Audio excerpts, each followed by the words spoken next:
Very good morning, good afternoon, and good evening, wherever you may read this or watch this program. This is ZA6YI hosting the worldwide DATV Net, as we do every Sunday at this time. We do wish to thank the Qatar Satellite Company for assisting us by allowing us to have an amateur radio satellite on their satellite. We also wish to thank the AMSAT DL team, AMSAT UK team, and of course the British Amateur Television Club. Today we have the following on the list. If I can get there, we have G8KOE to follow, and then ZS1 Mike Leon in near Cape Town, Worcester, who's got a new microscope. And then Peter, GW7BZY. I haven't seen you for a while, Peter. I hope you are well. And the Museum of Technology at Spalding. That sounds interesting. G4IMO. That's going to be good.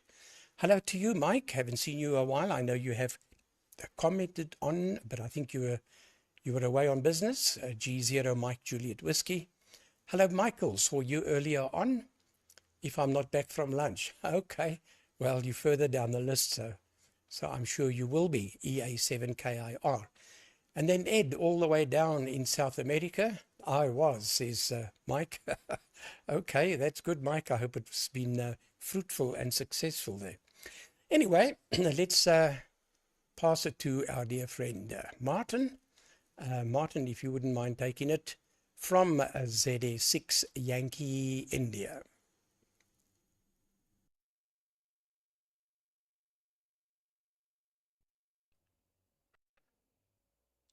Right, thank you there, Gary. Let's see if my signals are going to settle down. Seem to have a little settling down period. Give people a chance to lock in. It seems the PA seems to change as it warms up a little bit. Anyway, first thing I'm going to mention is a bat detector. I was going to build one, and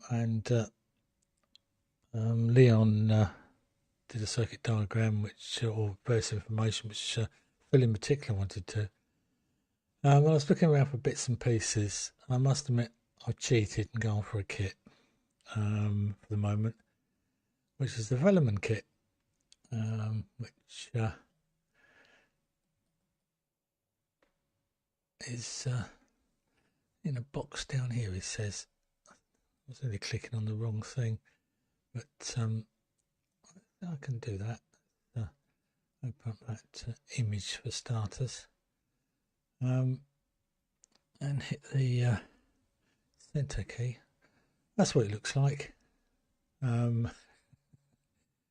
Nothing terribly exciting, but the big thing is I then needed a case, and I don't have the printing facilities at all.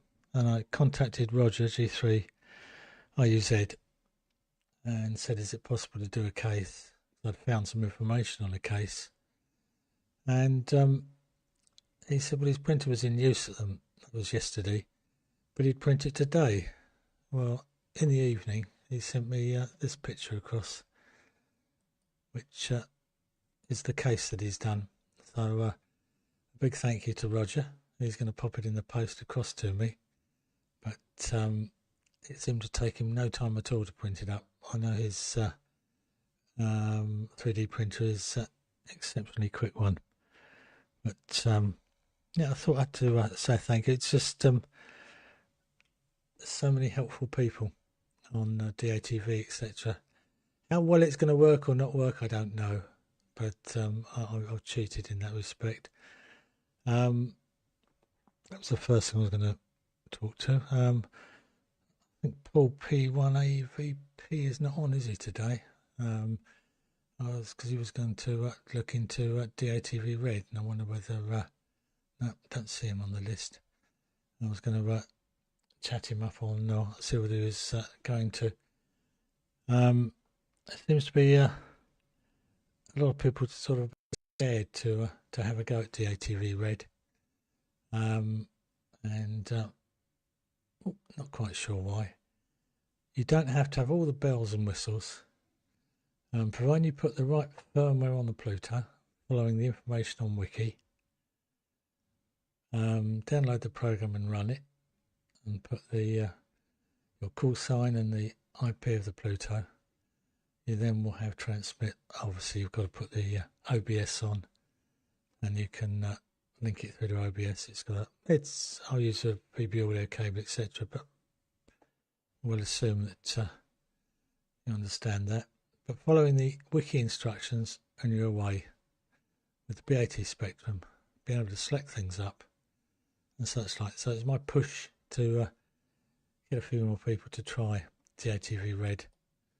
Once you've played with it for a while, one can expand and get some of the other functions that are available. But you don't have to have them if you don't want them. A bit like the receive, which on this one I've got, which if we click there and click FF play, should bring up another window using the come on, there we go,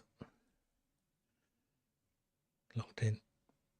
Also because I've got other things set up, you've got the time stream analyzer, which will then look at my time stream. So they are all things that you can get to. You're really late, Paul. Okay, so the question is to you there, Paul, if you are you playing with the DATV Red yet? If not, why not? Because you said you were going to give it a go. Because I want you to analyse it and tell me all about the time stream analyzer and what will the wiggly lines mean. So that's also set up within here. I've got it set up so as I can control the mini tune or the Winter Hill. And the Winter Hill is the next thing really I should talk about, which is my receive program over here, which we're using. Oh, that looks very complicated, doesn't it? Now I've done that, let's put it all on the beacon, then it won't get confusing. That's all the windows, and I think it's absolutely magic. So I thank you to Tom. The ability to be able to click on and adjust the volume, etc., and bring up and to expand or contract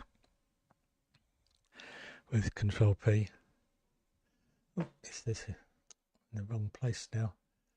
Didn't want to do that. Close this one down.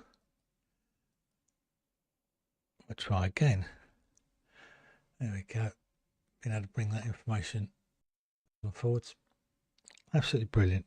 So thank you to there. My weather station, which is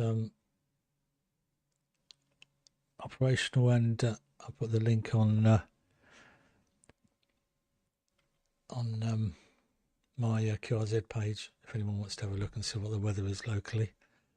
On the thing I forgot to show, which whilst I was talking about the backed receiver kit, it's terrible, isn't it? You have best laid plans, but that's it. That's the board. So I'm no good at making boards, and my ability on Vero board and getting things wrong, but the kit parts. So, that will go in the case that Roger has done. Sorry, the thing's all out of joint. I made a list as well, and I even got this ready to show, but with my roving camera. I've now condensed things down to just having the two cameras. The main camera, which is that one, which shows my little monsters in the helps a bit. He says, I know I'm confusing myself because I'm not monitoring myself. Yes, does it talk to the bats? Hopefully. I've just been confusing myself because I was looking at my receive setup and thinking, why am I not seeing on the receiver, the open tuner receiver?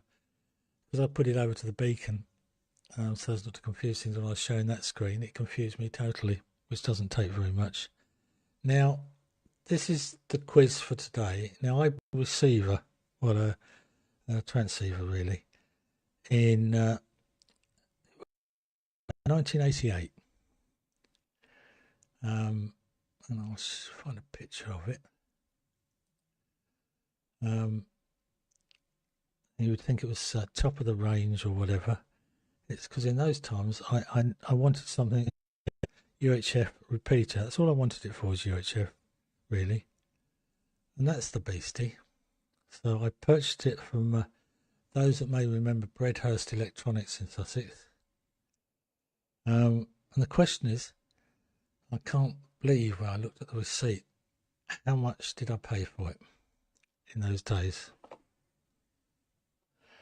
That was in 88. So I'll leave that to people to contemplate on that one. I bet you can't even get close to it. But anyway, right, let's go back to the main thing.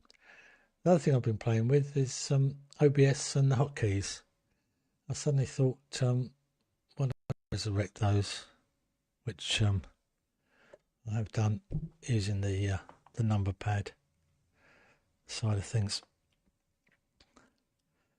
So it's all a reference to the number lock on. So I can go through 4, 5 and 6, which gives me the 3 windows. 4 the left monitor, 5 the middle monitor, 6 the other one, 2 my main camera, etc, etc. So that seems to work out quite well as a simple means of having access to things. Anyway, that seems to be a lot of waffle from me about nothing. But I didn't comment to Paul about politics. Yes, disappointing, I think, in a lot of ways. I think we will suffer. Anyway, on that note, I'll pass it over to Leon. And sorry I cheated and got a kit. That's all I can say. It's terrible, really. I should have made something up. But I'm going to pop up a test card, which is number 1 on my number keypad. And the big thing with having the number lock on, you can still use the ordinary numbers on the keyboard. So makes it quite useful. So, right, it's number 1, which brings up the test card. And over to you there, Leon, from G8KOE.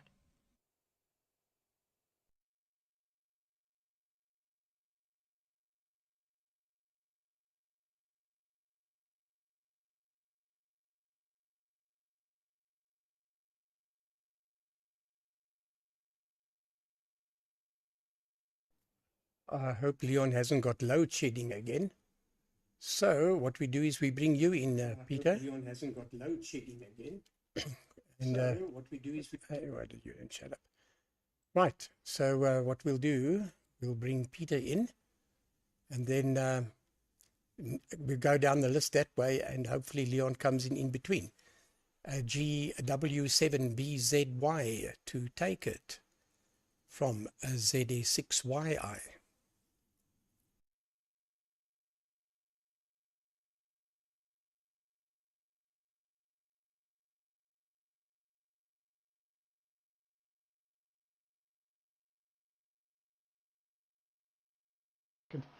I just tested on another frequency and I just tested on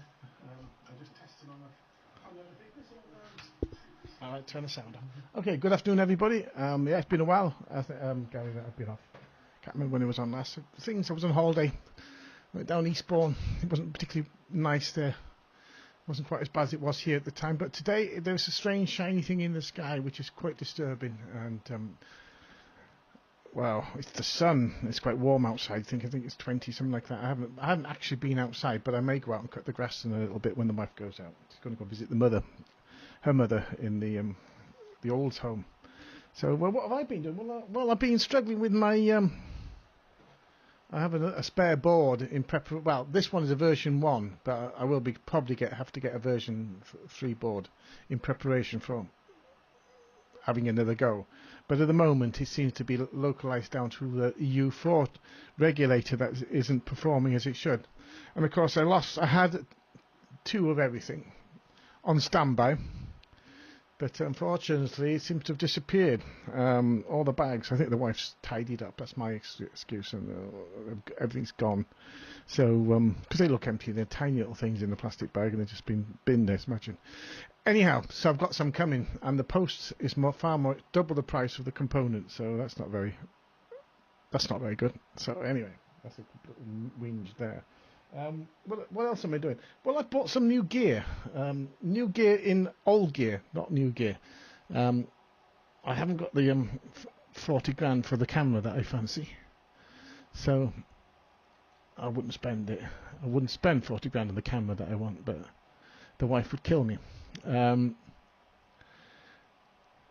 So I bought some old gear. I bought a JVC 1900, which was from 1984, I think, 1986, in plastic, with a plastic body with a red broadcast camera with low end field production, 3 tubes.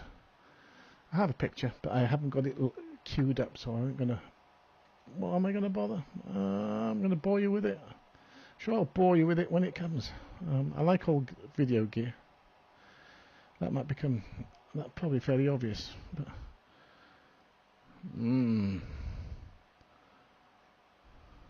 there we go. No. Anyway, so I've got a couple, and I've got another JVC camera coming, which is a twin tube domestic camera, which was the partner for this thing, which is the first VHS machine, the portable VHS, probably disappearing off the microphone, aren't I? First portable JVC or any brand of VHS cassette recorder. There were previous reel-to-reels and probably some other formats that were less, I don't know if popular, but became less popular than VHS. So that's what's happening this end. So I've got a bit more. I'll have a little rejig around. I think the amplifier with the on-airs on it, that's a Harman Kardon 120 watt RMS amplifier. And it's to a couple of KEF 102.4s, which I've got in the shack here, which you can't see, but weighed a ton, and it nearly killed me getting them into and out of the wagon, but that's good, all good. That's about it from here. Martin, your enough batty there for you to have a bat decoder. I think all you need to see a bat or detect them would be a mirror from GW7BZY. Who to next? To IMO, G4 IMO from GW7BZY. I haven't seen you on for a while, sir, either. So look forward to that. GW7BZY with a test card.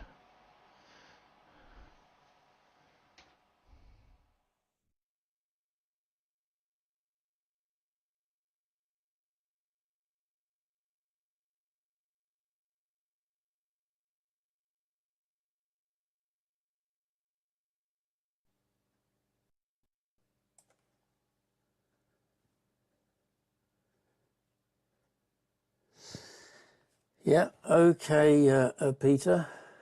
Just check my audio's there. Should be alright. Yeah, I can hear somebody talking. Where's my camera? Put that on there. Alright, hang on. Is it working? Yes. Yeah, okay, Peter. All very interesting. And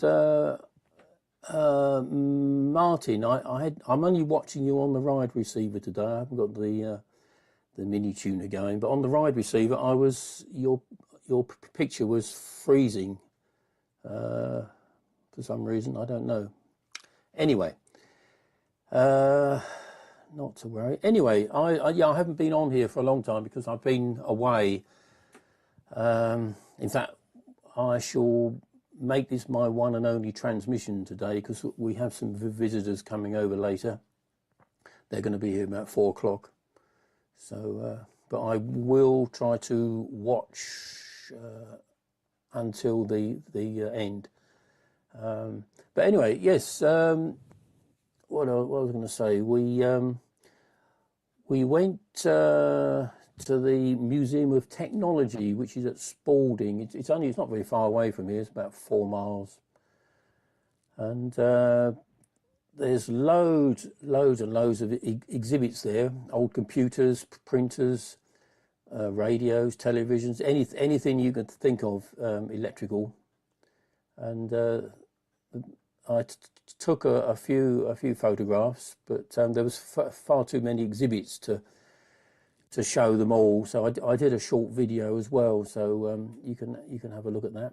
Hang on, let me just go down here. So this is the place. Well, I zoomed in on the sign anyway. The Museum of Technology, and the chap who runs the museum had made a small chassis to show all the different types of magic eyes, which was quite interesting to see. Anyway, yes, lots of old valves there. There's a crystal set, and I don't know whether there's any German amateurs watching this afternoon, but that valve in the centre there, in 1926, Germany put a tax on individual valves in the radio set. So this company produced this particular valve, which contains 3 triode valves, thereby reducing the amount of tax to pay. I thought that was quite ingenious. But yeah, there was various transmitting tubes of all various sort of sizes, X-ray tubes as well, and old CRTs. There was also a lot of military stuff there, 19 sets, 38 sets, 62 sets, all sorts of things there. And they had a electronic Enigma machine there as well, which was quite interesting to see. Where am I here? Anyway, as I say, there was too many exhibits, so I did a short video of everything, so you can see all the stuff that's there. But yeah, so lots of old antique radios and gramophones. There was some stuff from Sinclair, the small micro TV that Sinclair produced was, and they had the Sinclair ZX81 and the ZX Spectrum as well there. But it was yeah, quite a lot of stuff there. Anyway, I hope this is coming over all right. I've had a lot of trouble with my computer, so oh, there's old telephones there as well, and old exchange equipment, and various TED printers as well. So a whole vast range of electronic stuff from like the 1950s, 1960s, really old stuff there. Anyway, I hope hope the picture's coming over okay. So if anyone's interested, it's, as I say, it's only about 2 or 3 miles away from here anyway. If anybody wants to see that, it's well worth it. There wasn't very many visitors there. We were the only ones there. So anyway, well, I'll just show this, and then I'm going to go back to the camera, I think. But yeah, there's 1155s, 1154 transmitter, Marconi receivers, Raycall receivers. There's an AR88 down there, 62 set on the right, 19 set on the left. I think that 19 set alone with the power supply and the accessories, that's probably worth maybe £300-400, I should think. So anyway, where's my camera? Go back to my camera. So that's that. Martin, the TW4100, I've no idea. I'm going to estimate £299.99. How about that? That's my estimate for your your 2 meter 70 centimeter transceiver. That's my estimate. So I think that's about it really. As I say, I've been away on holiday, so I only came back on Thursday, and so I haven't been up to very much. Haven't been working on any projects. Looks like the ham TV has been postponed even more. I think the earliest now is going to be October, so that's a bit disappointing. Anyway, that's enough from me. So I'll make this my one and only transmission. I won't come on anymore, but I will be trying to watch until the end. So I think it's round to Mike. Round to you, Mike. M0 MJW G4 IMO.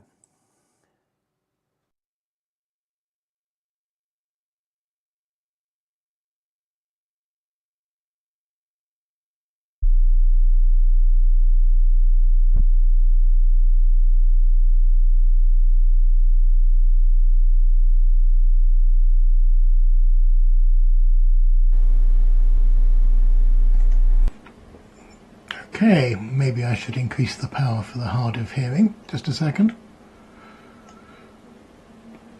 Good. Hi everyone. Sorry I've not been around, but in this part of the world, in the Northern Hemisphere, this is the traditional season where it rains every other day. So rather than raining every day, that's why we have rallies. So I've been away on various radio rallies for the past few nets. Last week it was McMichael, a few weeks before that it was Newbury, and there was some other things in between, so that meant I didn't make the net, so all that explains why I've not been around. But one of the advantages of a rally is that you get to increase the size of your junk box, and in fact you also get to exchange junk boxes between different people. And these were no exception. I actually got rid of quite a lot of stuff at Newbury, which was the intention, and at McMichael I managed to buy some more stuff. Not a lot there. A hot air gun, a professional one for desoldering, useful thing to have, and this, and a few other bits and pieces. So some people, Leon for example, will probably recognise that as a UA reporter. It works, I think, but I don't know how well it works yet because I haven't got any tape or any reels. Now I know I've got some up at the other QTH, but I haven't got any down here, so I've not been able to test it. All I could do is put some batteries in it and verify that it fast forwards, that it rewinds, and it sort of plays and it makes noises. So that's that. It's going to be a relatively short over from me. Here's what's on the bench at the moment. That's not really changed from the Tuesday and Thursday net. What you can see there is an old Benos amplifier with the insides taken out, and at the moment the pallet isn't, it's not where it's going to go, it's just sitting there randomly. That is the MRF 300 10 meter version of the start kit.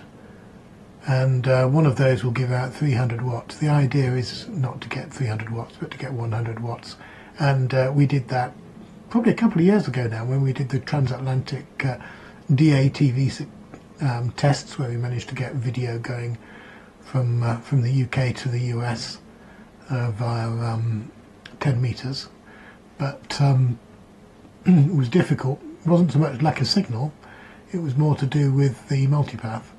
Anyway, the idea is to get that into a simple box with changeover relays, and those are heat-sinking boxes, by the way. It will need a fan, but it should make it a bit more compact and useful. And next to it is the new arrived or newly arrived power pole crimping tool. I finally caved in and bought one after about 20 years, and it was only about £20 delivered, so very good. Okay, not much else for me to say. Again, I'm going to be away for quite a few subsequent weeks. Next week is the Wiltshire Rally, and then after that we've got CAT 24, and after that we've got Hamfest down in Wimborne. So lots of rallies to distract people and to aid the movement of junk and small blue and brown pieces of paper, or plastic these days. Right, okay, so again, I don't think I'll have another round either, so I guess it'll be a short net today, but good to see everybody. When I initially checked, there wasn't anyone else on the net, but I now see that Michael's there, and that was if he was not back from lunch. So I assume, Michael, you are not back from lunch, in which case round to you. EA7KIR G0MJW.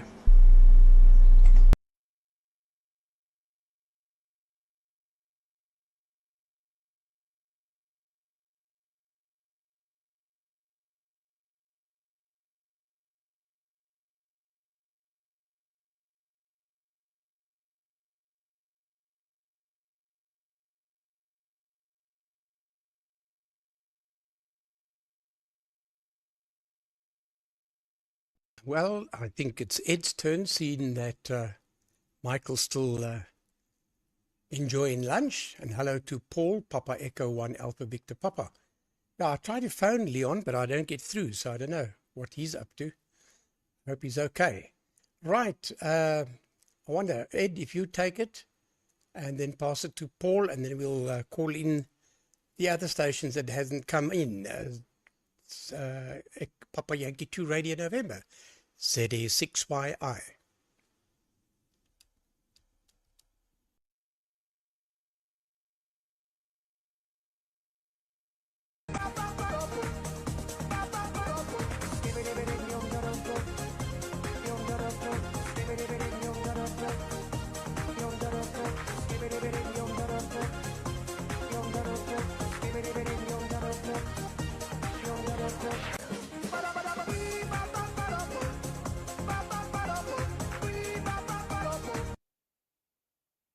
I was kind of apprehensive because I didn't do the mandatory pre-testing.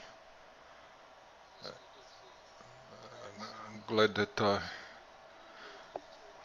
glad my signal went up. Okay, hello everybody. Nice to see you all. Great reception from everybody. No faults, no nothing. It's great to see you. I will not talk too much because I intend to pass a little movie, not a movie, but some takes from the Friedrichshafen Ham Radio 2024 that happened a few weeks ago in Germany, and it's about 7-8 minutes slides and some little movies. So I'm gonna change it to the, if I remember where I put it. I think that was here. Yeah.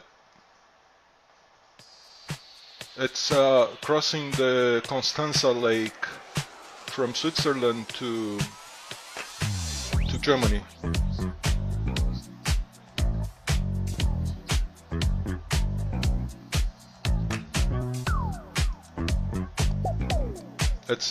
That's the ferry.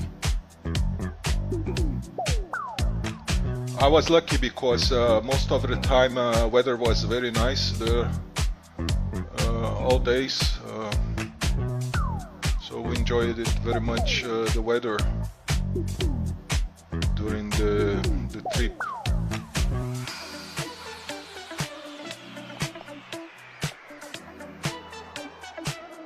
Yeah, the journey with the ham radio fair is starting. Always the finger.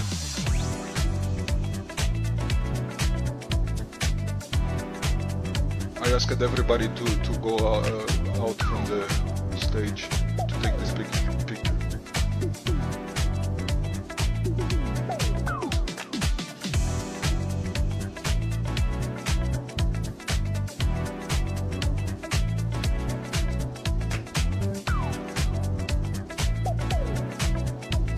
I don't know why the resolution is showing a smaller video. I transformed it on OBS to fit the screen, but I don't know what the hell happened.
That's a QSL panel, QSL wall.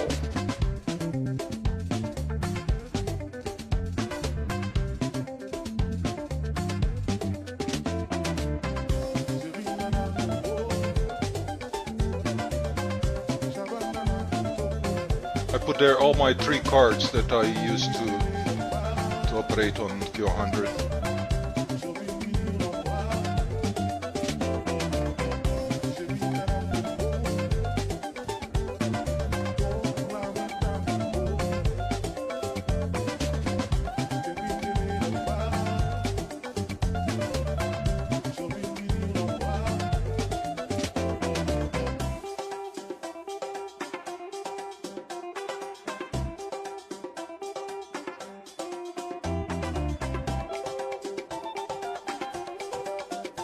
Some cheap radios.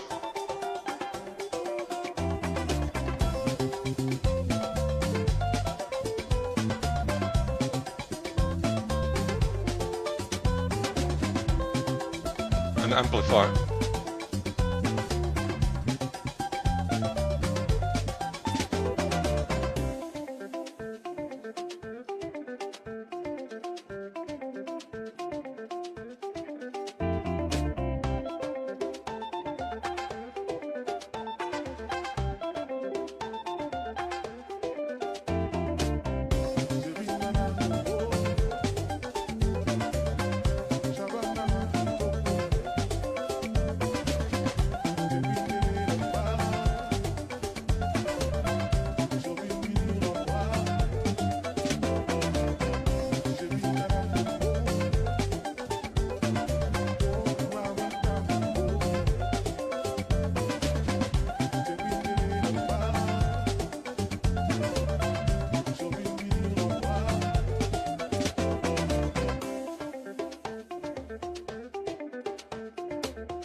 Tubes.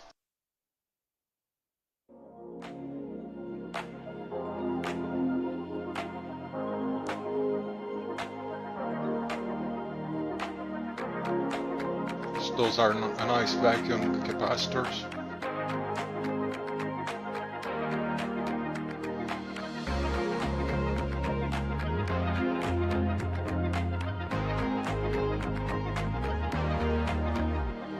Sorry guys, not much related to the ATV there, but I really enjoy it.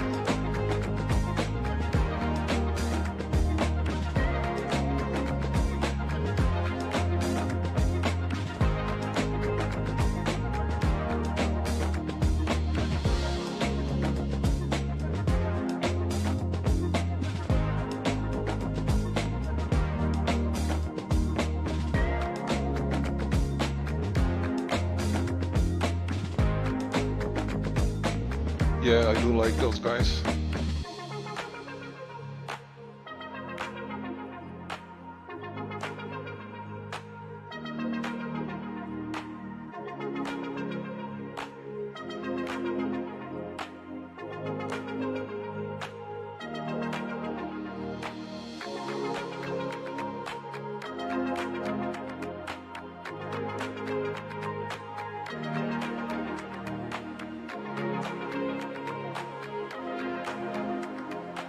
That's the X Patrol, man. Papa Radio at Kilo Whiskey and myself. It is F5UYI. Oh, you know that guy. Lord.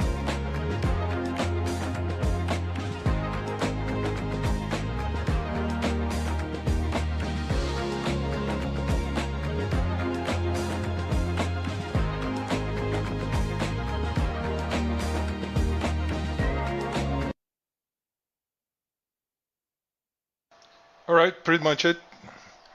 Hope you guys like it. So next in the list, Paul, Papa Echo 1, Alpha Victor Papa. Sending you the camera and microphone. Please go ahead, Paul. This is Papa Yankee 2 Radio November.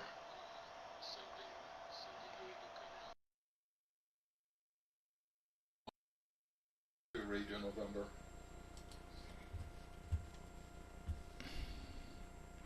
Audio test, as usual.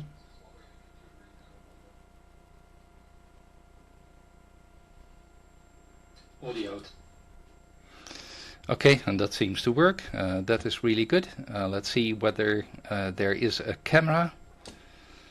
There is a camera too. Really, really great. It is unbelievable actually, because I did not test in advance, just like last week. Good morning, good afternoon, good evening, to all of you again, watching directly on the satellite or via the net. That could also be. It's Sunday, also in the Netherlands, and 23 degrees outside, which is really warm. Yesterday it was even warmer than today. It was even far over 30 degrees yesterday. And of course this morning that led to a lot of rain. Okay, that's gone, but it's a bit foggy and really warm at the moment. Okay, I'm last on the list. I really was late. I was too late, I can say. You all know by now that I always visit my parents. Originally I did that after the net, but now I do it in front of the net. But I was too late, and that can happen, of course. Well, the last week transmission, something went wrong in the second round. I did investigate it, and sometimes it can be these simple things. The USB lead from the camera was twisted with another USB lead, and I simply pulled it, and then the connector failed to my mini tuner receiver on the same PC. So that happened. Okay, what happened here at this site? I did nothing on the radio hobby. Actually, I'm still waiting for some aluminium for the PA that I intend to build for the summer holidays. But furthermore, I had an old-timer trip, which was also really nice. That means 7 cars in total, most of them MGs, all kind of types. That was really, really nice. But one car failed. Yeah, that can happen, of course, with 75 years old cars. Well, we tried to fix it. did cost us about 1.5 hours. One of the aspects is not only the technical aspect, but how do you convince the owner what the problem is? That also did cost some time, but we were not successful in that aspect, so we went on with one car less. Okay, I watched the major part of the net. Martin, thanks for the DATV Red tour. I did not start my experiments yet, but I certainly will do that. You were talking about the winter hill. Actually, I have all the components for, let's say, the winter hill receiver here at the table, but I did not start it yet. I think that's going to be a winter activity again. And Martin, thanks for your political comment. That's interesting. It seems that you have to suffer. Well, I fill in the rest. Peter, you were talking about your new gear, but I've got no clue. You were talking about a low-end 3-tube camera, but perhaps in the next over you can show it. That would really be nice. And I clearly did remember the portable GVC recorder that you were talking about. Honestly, in the past, that was, well, if you did own something like that, that was really, really wonderful, of course. And Nick, you showed interesting photos from the Spalding Museum. I saw a lot of really nice and old tubes and also old radios. And it also reminds me to the fact that perhaps I own a kind of museum myself. I think there are more radio amateurs that are having a museum. Mike has been busy with the rallies, but it was really good to see you. By the way, I had no problems whatsoever in receiving you all. Really great transmissions. And Ed, I saw your email. Is it Ed or is it Edu? I would like to know how to pronounce your name, Ed, so perhaps I need to change it. But thanks for the great Friedrichshafen video impression. It was really nice to see how it was there. Of course, I saw the Hilberding radio. That is really, really great equipment. I know it, but you need to spend a penny or more on such radios. Again, I saw a lot of old tubes. I even noticed there were steam engines at the table. That's great. At the radio exhibition, but I raised a question last week. Was there something really new? You already mentioned that there was no DATV or such stuff, but was something really new introduced? I wonder, I also noticed that the social contacts which are part of such a meeting also were most important. That reminds me that some weeks ago, that was before Friedrichshafen, you sent an invite for a dinner. Was that dinner held and did you participate to that? I've got more question than input to this net. I do apologize. Okay, I saw that Michael is back from lunch, so if you all don't mind, I hand over to Michael in Spain. From Papa Echo number 1 Alpha Victor Papa, and I show my test card.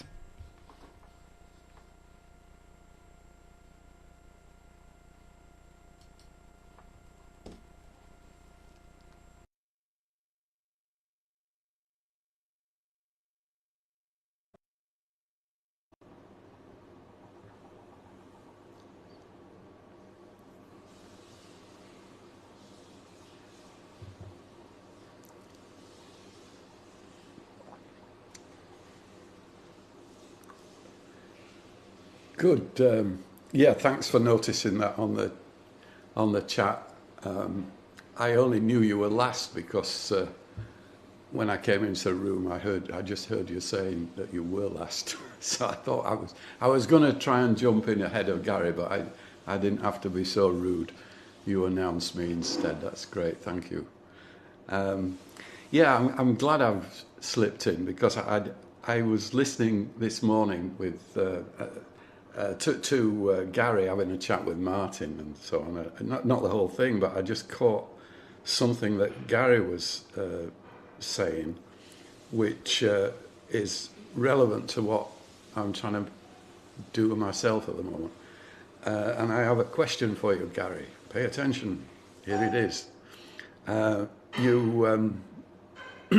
You mentioned that you have your LMB GPS locked, but you still see a drift on your receiver. You're confident that your transmission is absolutely locked solid on a frequency because the Pluto is GPS locked, and of course there's nothing in between. But on the receive side, there is something in between, isn't there? You know, you can lock the LMB, but the Longmind software is kind of in between, if you like. So it is possible that temperature drift may be altering it or something like that. That will be my speculation. And my question is that your speculation? Because it's pretty niggly, isn't it? And the reason I'm asking, of course, is that I am actually trying to implement some way of calibrating the mini tuner receiver. So I assume that you are using a mini tune receiver. Maybe you're not, in which case my question might be totally irrelevant, Gary. So. But anyway, if you can throw any light on that, your thoughts on why you're seeing discrepancies, I'd be very interested to hear that. Actually, it's a bit of a miracle I'm working here at all at the moment because the temperature outside is I don't know what, but on the roof where the PA amp and everything is, it's in a big metal cabinet. It is exposed to the sun, although the sun has moved round now, so it's not hitting it directly. But there's 4 7-inch fans here. There's 2 inside going through a heatsink for the PA, and then there's 2 on the enclosure, one sucking in and the other blowing out. But of course, it's never going to cool it less than the ambient temperature outside. You'd need a refrigerator for that. Now, it doesn't seem to bother anything else. I mean, the preamp in there is running at 51 degrees, which is fine, because that's rated up to 80 degrees, so I don't have a problem there. The PA is running at 46. That's an indication of the ambient temperature. No, I'm transmitting at the moment, so it will be a little bit less than that. But that don't worry me either. That's fine, actually. It's not a problem. What does worry me, that in this enclosure, there's also a Raspberry Pi, right? And that's not in a box. Well, it's in the big box, but it's not in the little box inside. It's free, so there's plenty of air zooming around there with the 7-inch fans and everything else. 4 7-inch fans, you know, there's got to be a bit of turbulence. But that's running at, what is it? A few minutes ago, it was running at just over 55 degrees, right? Which is somewhat higher than you're supposed to do it. I think they throttle back at, is it 47, 48? So anyhow, it's allowing me to get on air because I rely on that to switch relays and things like that, you know, power things up and power them down at the end. So if that suddenly conked out, I either wouldn't be able to power the whole thing up or I wouldn't be able to power it down and I'd have to physically go up there and switch everything off. So that's it from me, really. I can't contribute to what's been going on before because I missed it. So I'll look forward to the second half. So without further ado, I'll hand it back to Gary. ZS6YI from EA7KIR in very, very hot Spain. I just put the test card up and then I'll be gone.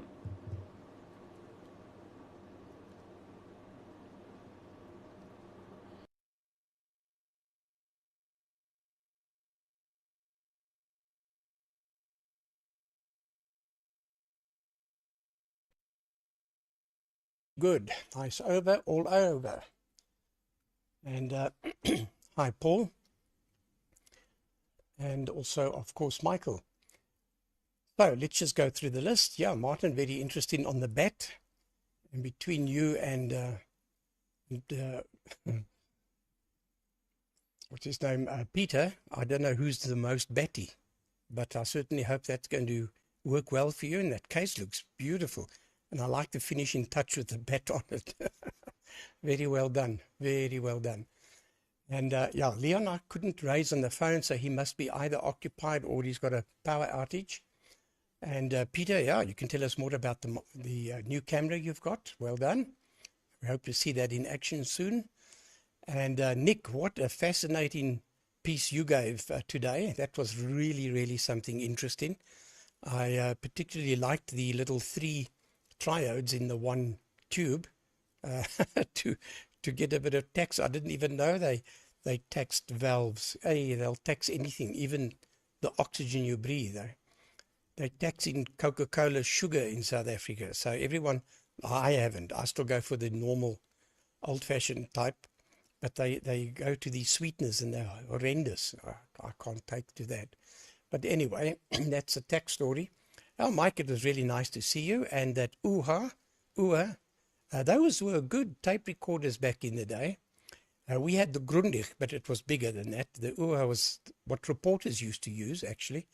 And they were really, really good, excellent quality. And they were small, compact. The Grundig, I've still got it, the TS340, lovely tape recorder with sound on sound.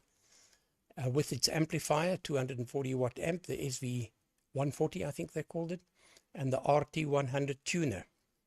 So the tuner and the amp and the dual record player was given to my father by Max Grundig himself.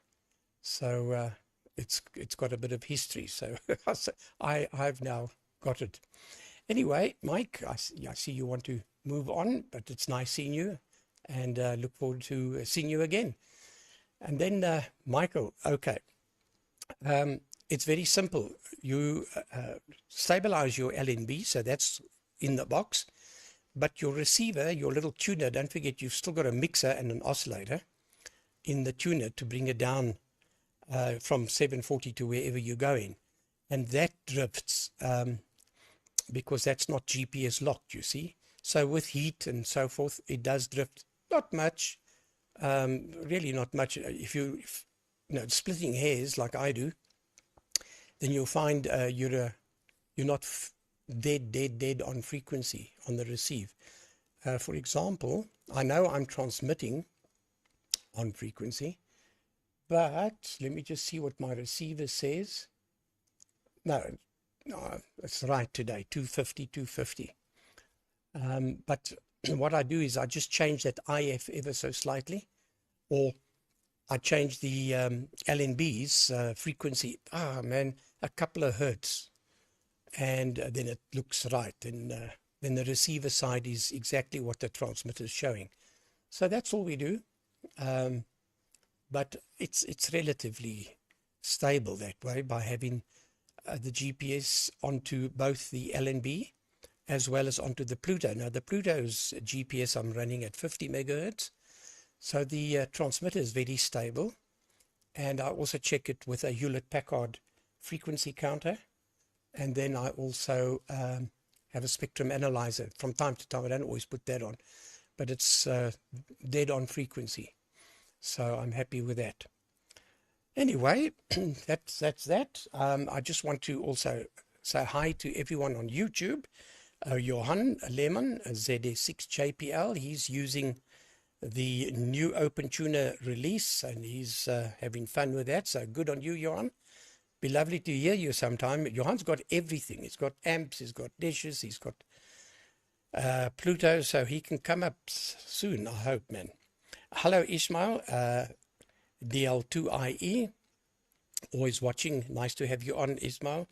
And then also, let me just see, Adam's on, SB9ACQ, and of course always Regina. She is a DG5 Fox Mike. There was somebody that made a quick note saying he'll be on, but then disappeared, and I couldn't find that note. But we'll always give turns, not a problem. One thing I'd like to quickly mention, I didn't mention it last week, is an English radio ham. He's turning 90 this year. Lionel Leighton, G6HXW. He's from Worthing. Man, every Sunday, and I found during the week he was experimenting. He plays the keyboard. I think he was a professional musician at one stage. He did mention something about years back he played for the BBC orchestra, whatever. Very musical, very, very bright old guy. And he was playing around with his camera. But last week he wasn't, he was in great pain. And he didn't do too well by his own admission. But I think it was the night before last, I see, oh, Lionel's on YouTube. And that reminds me, for those watching on YouTube, if you click like and follow on this program, and now and then just click a thumbs up or so, that helps, then it's easy. If somebody comes on, you can see, oh, this guy's on. And that's what happened with Lionel. And he was magnificent. It was the night before last, I think it was. I tell you, I actually downloaded it, but I don't know where I've put it. So it was on my cell phone. But I'll try and get it. He really, really, it was masterful. He did a great job. So it'll be interesting to follow him and just send him a 7.3 with your call sign. And it was by chance I found out he's a radio ham. He mentioned it to a young chap that was helping him set up a microphone or some audio. And he said, you know, I'm actually a radio amateur. And he gave his call sign. I've been licensed for many, many years. And so there we go. Great old guy. And he really plays the keyboard very well. So anyway, that was that. And let me bring in G8KOE from ZA6 Yankee India.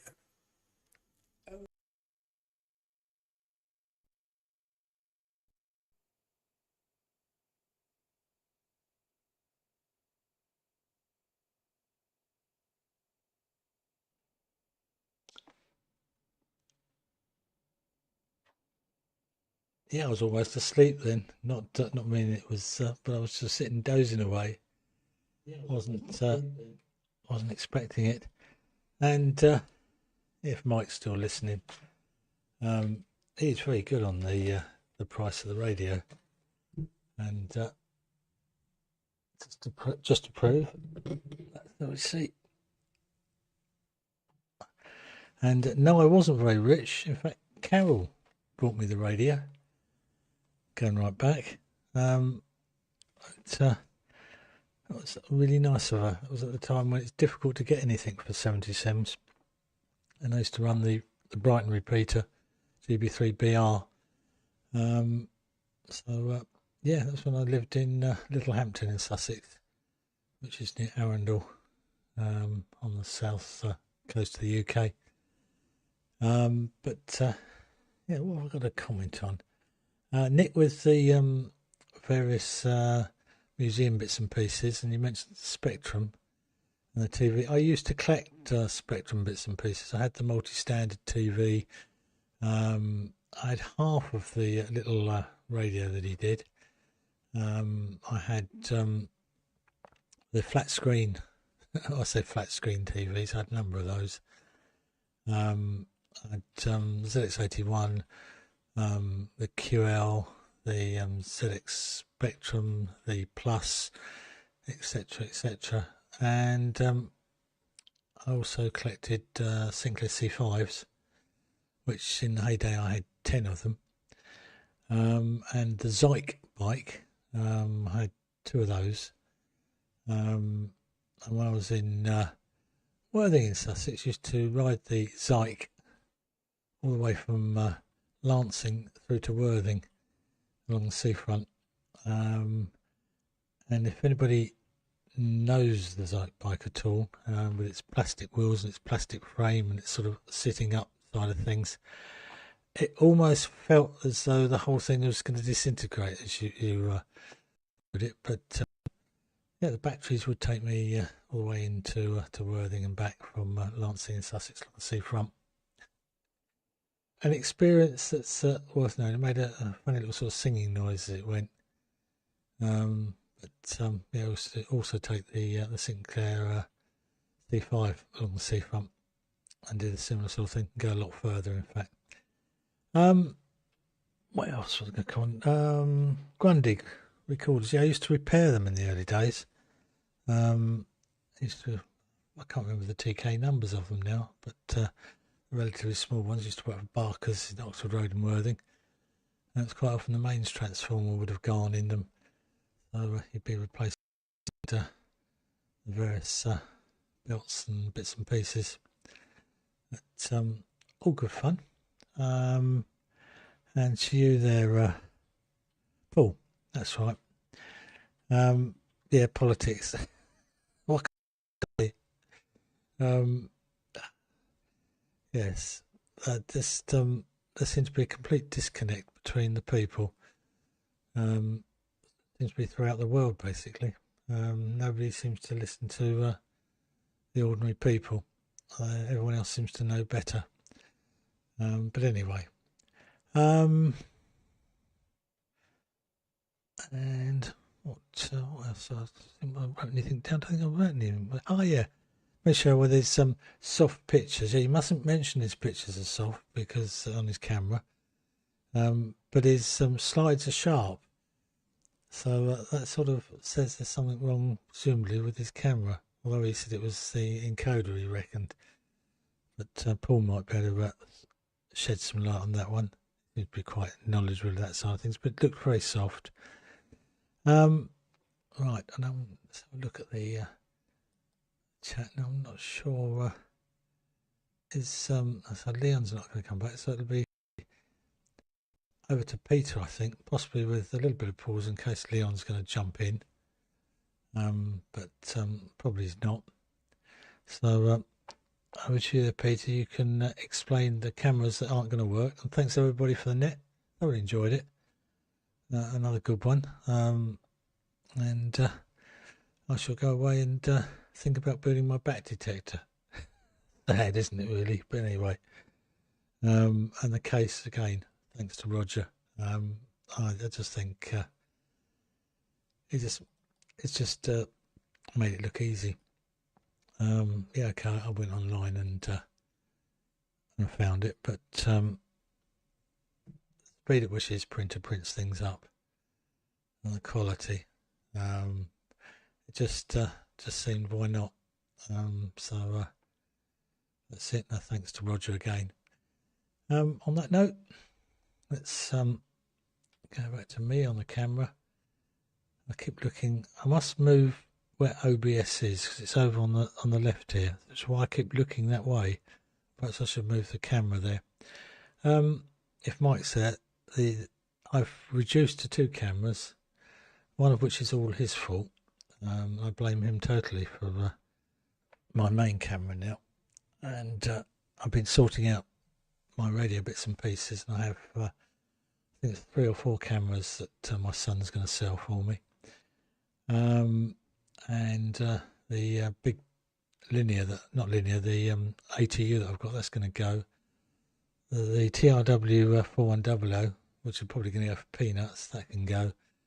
And a couple of PAs, a low powered 77 one, medium power 77 one, and I can't think what else, but loads of it. Just it's got to go. But anyway, getting back to cameras, and it's all Mike's fault, I said. But my roving camera, we'll go back to that, which is on there.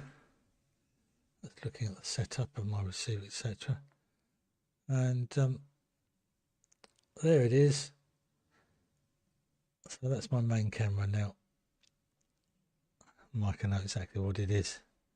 and so are most of others. And I must admit, I think it does work very well.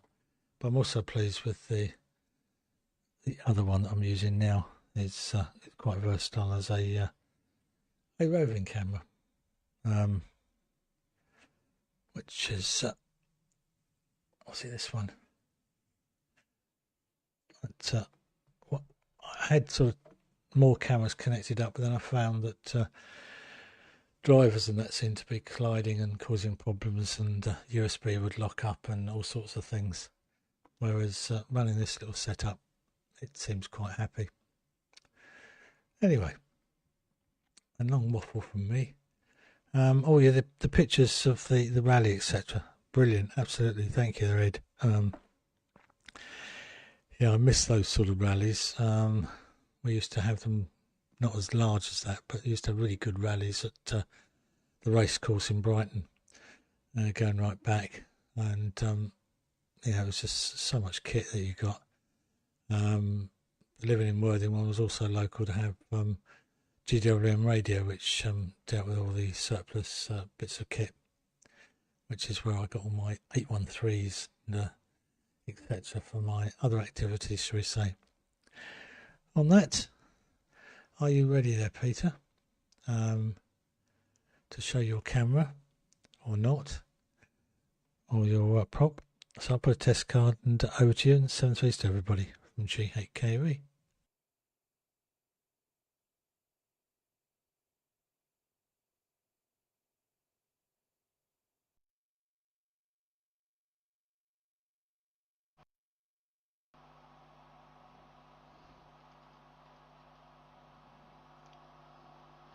We've got some audio. Yes, we've got audio. Yeah. This GW7BZY. Yeah, I've got a new camera. I've got another. Some insurance there. Amongst the eagle eyes amongst you. The new camera. Well, I haven't got it yet. I'm waiting for it. I hope it would be delivered, but it hasn't been. I don't expect it works, Martin. So it's not. And they're putting something called you know, some kind of analog video, composite video, which you know, I mean, it's. I have got a PC with Magic capture card on it, which I could connect it to, I suppose, but I won't. And if it doesn't work, it doesn't work. It's just going to be for the background. So I'll just show you a quick. That's the Sony 1900, GY1900, I think it is. That's quite a nice camera. That's going to take a larger space. That's going to be instead of my amplifier that's on the wall. And the other one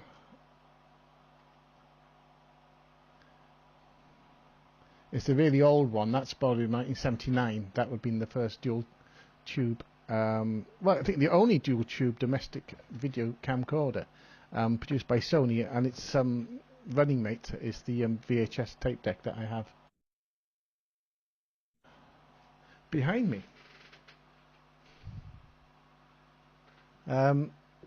So that's the plan. It's just a bit more. The amplifier under the sign. That's like I said, that's a Harman Kardon.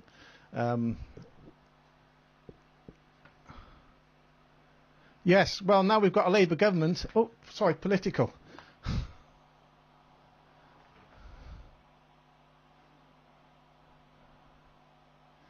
Yeah. Okay. Well, I'm always impressed with one of your demonstrations there, Mike. So I'll be looking forward to that afterwards. But yeah, it's not Sony. It's a JVC. Did I say Sony? I thought I said it was a KY 1900, which is perhaps not enough information. But it's a JVC, circa 1984-86. The silver one. That is a CG, I think, CG 330. I could be wrong about that. It's a long. I remember looking at one in a magazine when I was like 16 or 17 and thought, yeah, that's a camera. I had this love for cameras even then. And I was going to say, Mike, I had a UA report. I did a bit of a wedding video activity back in the day, in 1986, I think that was. And I had to use a UHER report for wild tracking, mono. I had nothing but trouble with it. It was in the days before internet. I didn't realise it had balanced inputs, and I had nothing but hum and trouble with it. So it never really did what I wanted. And it went onto a shelf in the shed, and it rusted away. And I skipped it, and I regret it ever since. Like the one you have there. That's a nice bit of stereo kit, I think, if I'm not wrong. I'm not seeing one. Didn't have that many buttons on it. It ran on 7.5 and 3.5, I think. I'm not too sure. Maybe 13. I can't remember what the speeds were on the tape deck. But it was a nice bit of kit, except I said the balance part of it was not easy to rectify at that time. Nowadays, of course, I just go online and find out about it. But there we are. That's it, yeah. That's it from GW7BZY. The camera in body physical will be here probably by next time I'm on. I think I'm off next weekend, although I think I'm going to go for a pint on a Saturday. If what's his name from GI Land is down this way. I think he's got a daughter or something in Carnarvon. I might see him down there for a pint, but otherwise that's when hopefully both will be here for demonstration purposes. That if they either work. If they did, they'd be very poor pictures anyhow. So, but it's something nice to put on the wall. Yes, GI4 DOH. Yes, Richard. So if he's about, I'll see him in Carnarvon. If he's about on a Saturday night, there's a good place there. It's the Market Hall, which you can get a pint for £2 during the happy hour. So it's always a favourite place. And if you know the people behind the bar, you can get a happy hour last all night. So really good.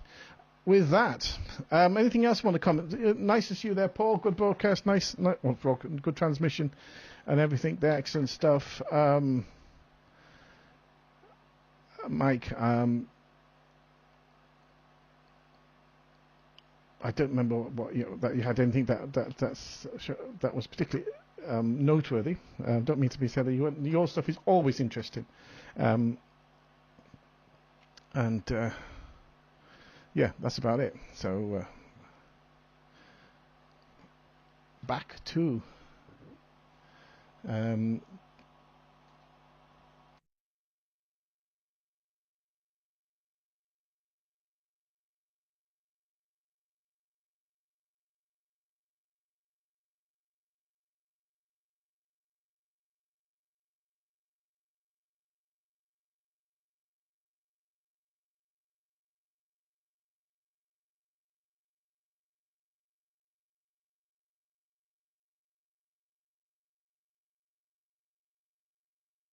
I think it is Nick's turn.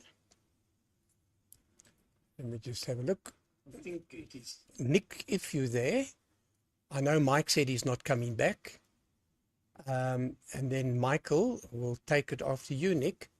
And Ed said he was making it short. It was great video again, Ed, if you're still listening, from Friedrichshafen. And I like the little steam engines there, those little steam things. I had one. Actually, my brother had it, a little Meccano one, the red one there. And they were great, and they worked well, except I got burnt with the little methylated spirits we had to put in that little tray to get the thing to work. Anyway, and then Paul will take it last. So, Nick, I thought you get fired up. If not, it'll be Michael. G4IMO ZA6YI.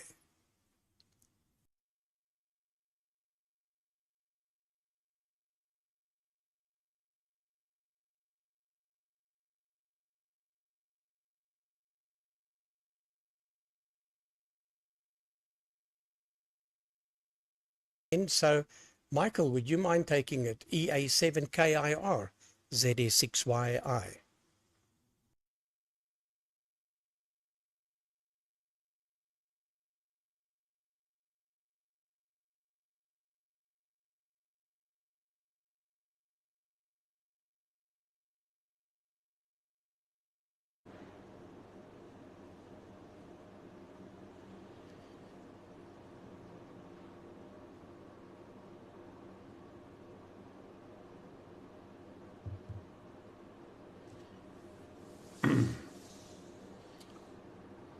Yes.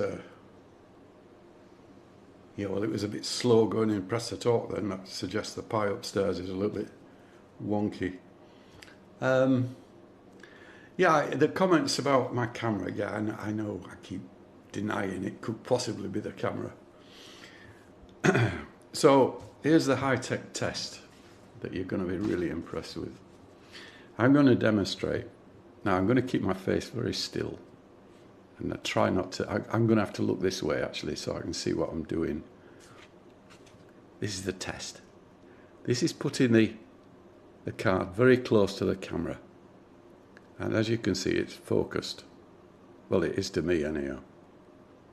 And if I just move it slightly to the side, you can see that I'm not focused, proving that the camera autofocus is working. And then I take it away, and it then appears on my monitor, which is only this big. No, the receiver. I don't know. I mean, you tell me.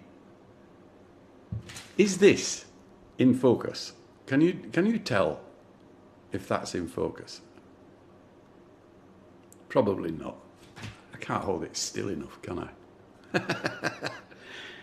You're impressed, aren't you? All right, that's it. Enough from me. So I guess it's. I'm assuming then it's back to Gary to close the net. But if not, jump in. From EA7KIR, I'll hand it over to back to Gary. Okay, I'll put up my test card, which is definitely soft, intentionally.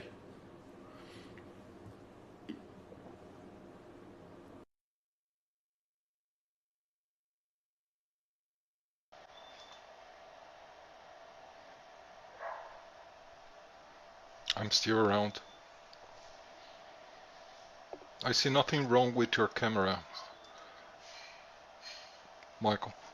And the drawing was in focus for me. A little shaky, but I think it's a great camera. Actually, I don't have kind of eyes to criticize anything. For me, everybody gets a great image and great cameras. Well, first for Martin, G8 QO-100. I think today I learned what you guys mean by rally. Because you're always mentioning I'm going to the rally. I think it's going, cars or something like that. But I just learned that you mean ham radio show or fair, ham radio fairs. Okay. Yeah, that was a big one for me too. Several people that used to go there told me that this year was not so big like previous years, but since it was my first time there, I thought that pretty big and very, very nice. I thought that was really nice. And answering to Paul, Papa Echo 1 Alpha Victor Papa, yeah, the dinner did happen. My fault, I didn't include that picture on the presentation, but that's the QO-100 team at the dinner. And was very nice. Believe it or not, I'm there, but I'm the last one at the left. So I'm very, very small there. So you cannot realize my beauty where I am, but I'm there. And regarding new stuff, well, with the internet today, it's difficult to see new stuff. I mean, I really didn't see Paul any new. There was Spectrum. I think they make like a system for spectrum analyzer that can handle 6 terahertz or something like that. But that's professional. I don't think it's suitable for amateur radio stuff. But they had a very big place there in the ham radio show when they showed all their systems and very beautiful big screens and stuff, but that's more for professional purpose, I believe. Okay, other than that, thank you very much all for this excellent net. Have a great upcoming week, and hope to see you guys, if possible, next weekend as well. 73 to all. I pass to Paul, Papa Echo 1 Alpha Victor Papa. This is Papa Yankee 2 Radio November 73. Bye bye.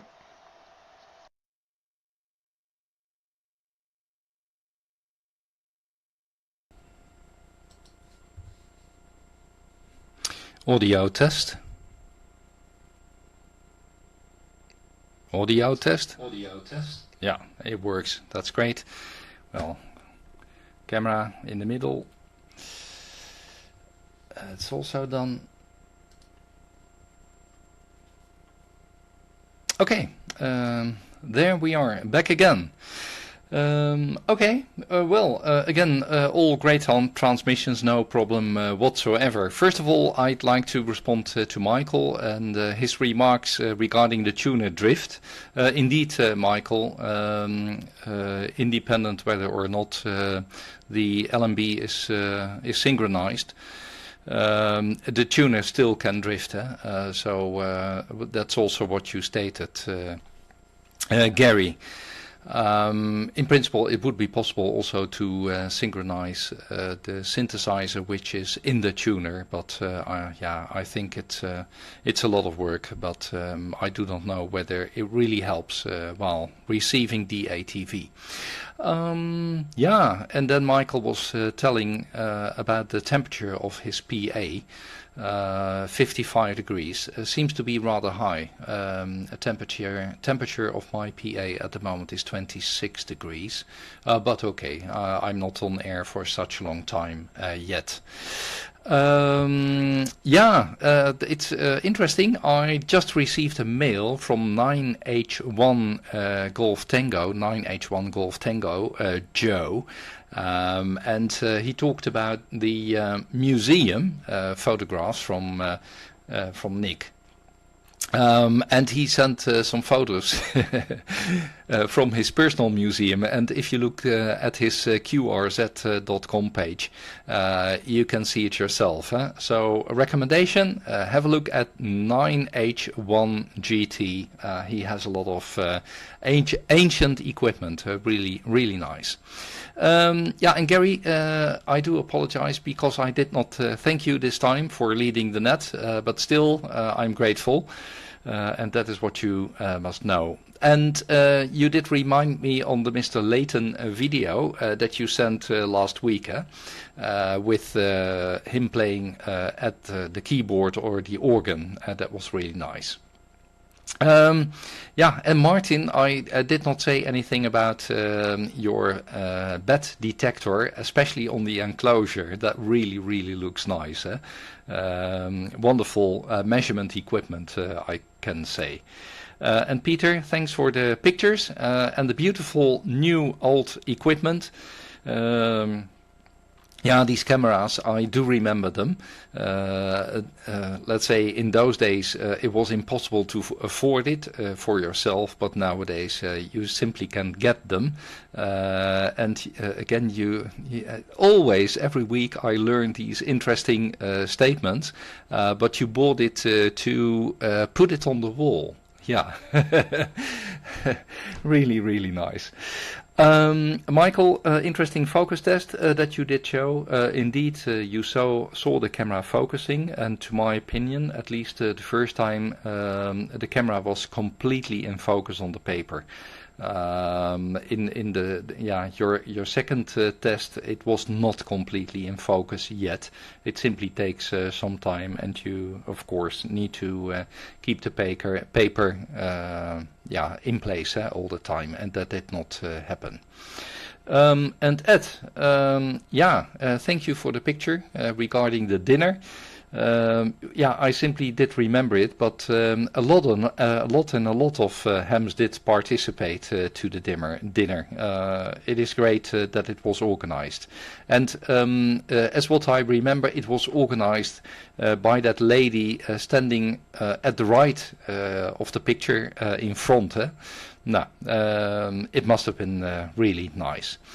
I thought that perhaps some information would become available during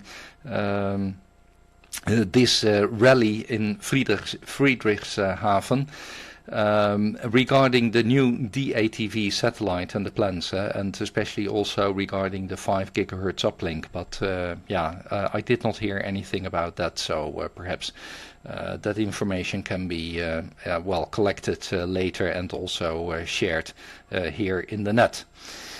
That's it, gentlemen and ladies watching. Thanks a lot for this great net, this interesting net. Hope to see you soon again. And I wish you the best for the coming week. Camera and microphone now to Gary in South Africa. Gary, please.